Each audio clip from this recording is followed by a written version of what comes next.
Hello everyone, welcome back. Today this is more of a curiosity.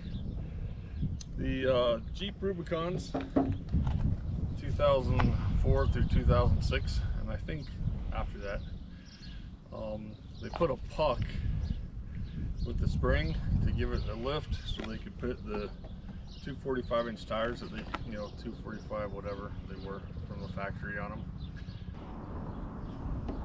This Rubicon has a 3-inch spring lift and the puck, giving it in essence a 5-inch lift.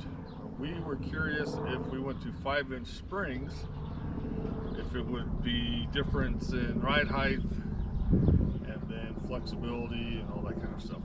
I know the flexibility will be different because instead of just having a 3-inch spring that's flexing, you have 5 inches spring flexing, so there will be a difference there, but we're just kind of curious to see what kind of difference it will make in ride height and things of that nature. So I'm going to take some measurements, see what it sits at currently, then we're going to swap the springs out and then do some more measurements and see what the difference is.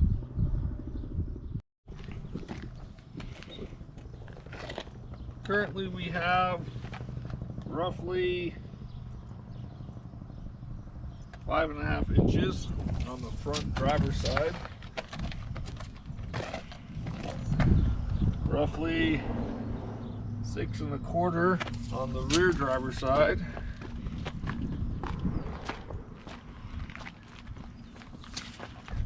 we have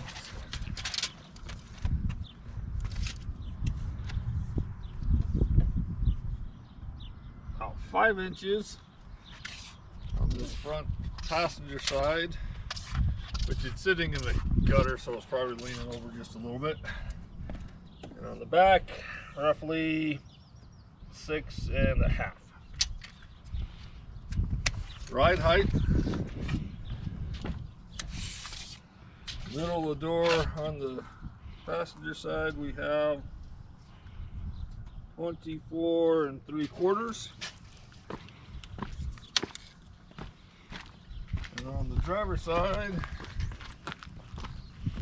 middle of the door, 24.75. So now we'll hold up in the yard, swap the springs, and see what kind of difference it makes. So it should be as easy as removing the lower shock mounts on each side. The bolts will disconnect the sway bar links. This does have the anti-rock sway bar on it. However, I don't know how far down that'll drop, so we'll just disconnect those.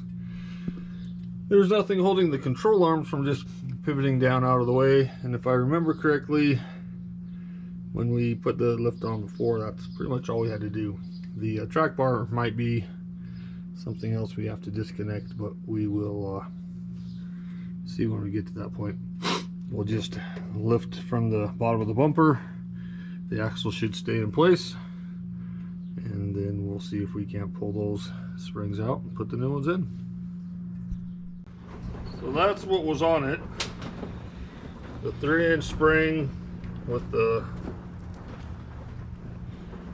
2-inch. And this is the replacement 5-inch spring.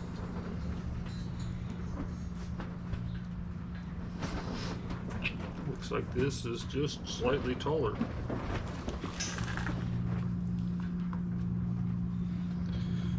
So, it depends on whether this compresses as much as this does.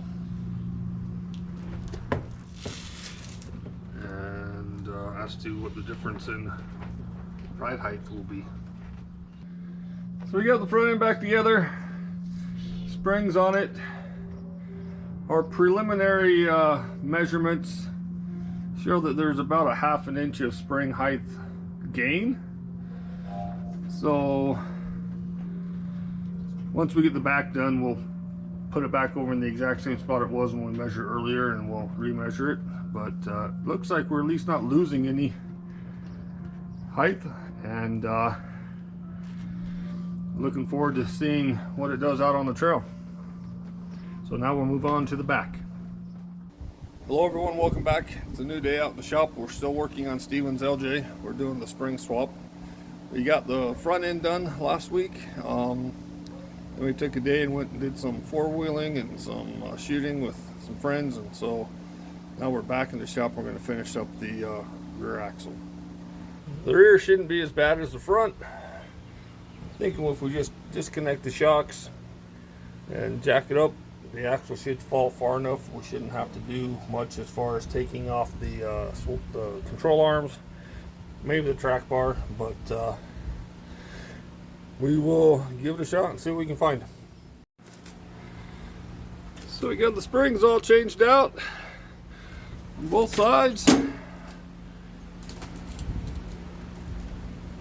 was actually pretty easy. Just, like I said, took the bolt off the bottom of the shock, then just tacked up the vehicle, pulled the tires off, dropped the axle. Had to use a pry bar a little bit to get the old ones out and the new ones in, but it was actually pretty easy. So it looks overall, again, like it did on the front, that it has actually gained a little bit of height. But we're going to take it for a drive around the block, let it settle, then go park it back in the exact same spot it was we took our initial height measurements from. We'll take some more height measurements and compare them.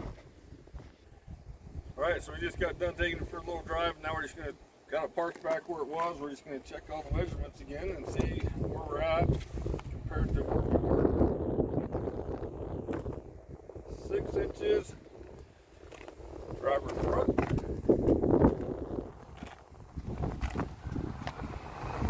7 inches driver rear. And 26, 25.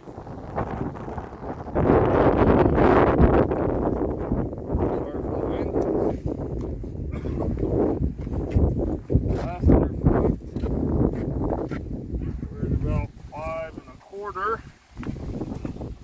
Passenger rear. About 7.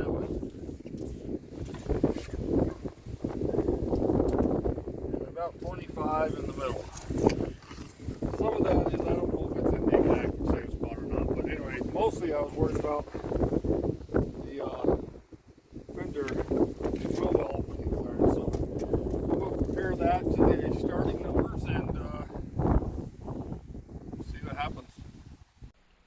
As you can see from the numbers here, we gained about a 1/2 inch overall on average. So honestly, it seems like it's going to be an improvement, and we're very happy with what we see so far.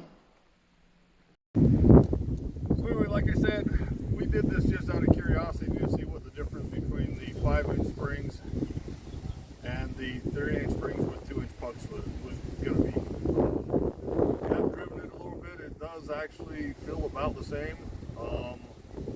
They can do some flexing off-road and see how that feels, but overall, as you can see from the numbers, you know, it's pretty close. Comparison's not a whole lot different, but it looks like the springs give it just a little bit of height over the pucks. So we appreciate you watching. Like, share, subscribe, leave your comments below, and we'll see you next time.